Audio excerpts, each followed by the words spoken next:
All right, I'm a layperson. I'm not a physician. I don't even play one on television. But now it sounds like you are making a case for herd immunity. We don't have a vaccine, so we haven't gotten immunity that way.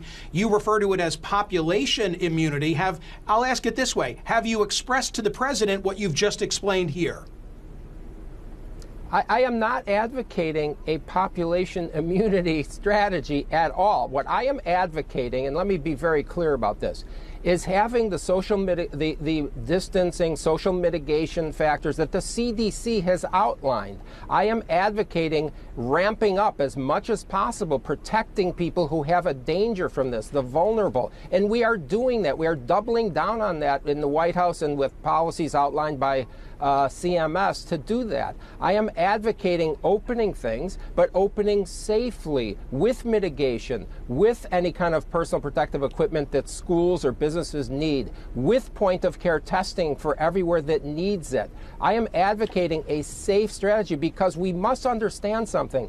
Prolonging a lockdown is enormously harmful. This is what a public policy person does. He doesn't just sit there and say, stop COVID-19 at all costs. Let me ask it this way. Did Sweden have the right approach?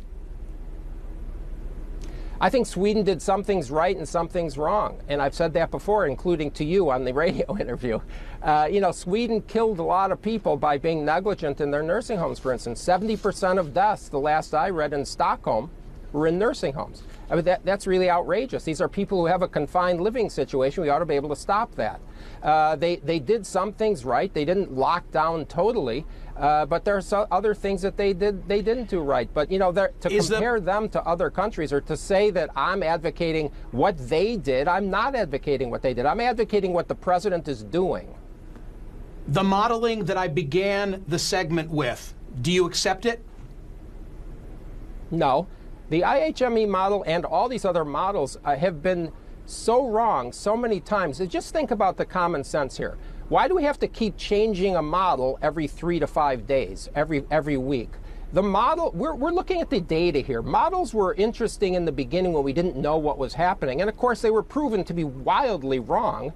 And I'd refer you to a review of all the models by John Ioannidis, who's a Stanford epidemiologist, world-renowned. Yeah, I've interviewed him. I've interviewed him and respect him. But in this case, Dr. Atlas, I can put it on the screen. They seem to have been prescient. Put it up, Catherine. If anything, they've been conservative. I don't know if you can see the screen right now, but I'm going through what they said in March, in May, in June, in July. I get your point. Why do they need to continue to change the model? But when they've changed it, they seem to be spot on.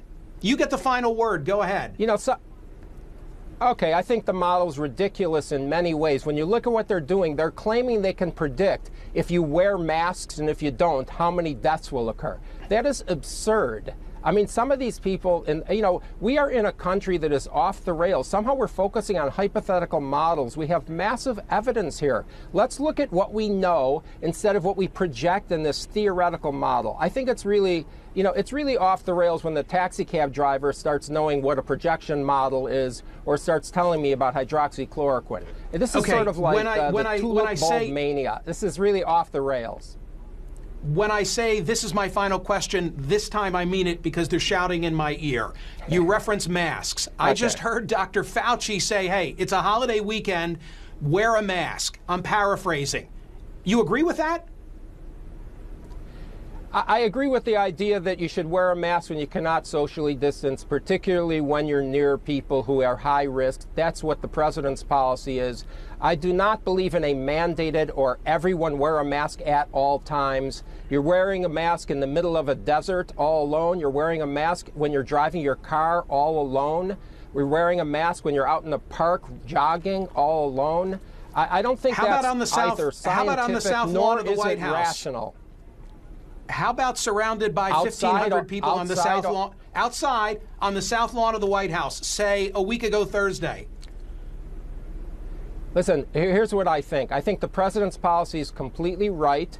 And I also think some of these conjectures and statements trying to get people to say things like some kind of a gotcha statement, it serves no purpose. Let's focus on what we're doing, what we know, and let's not try to instill more and more fear into people. I just think that it's just, I don't know what the role of journalism is here anymore. What's the point of that? I hope just that, don't get listen, it. I hope that's not a reference. I hope it's not a reference to me, because I'm all about the data.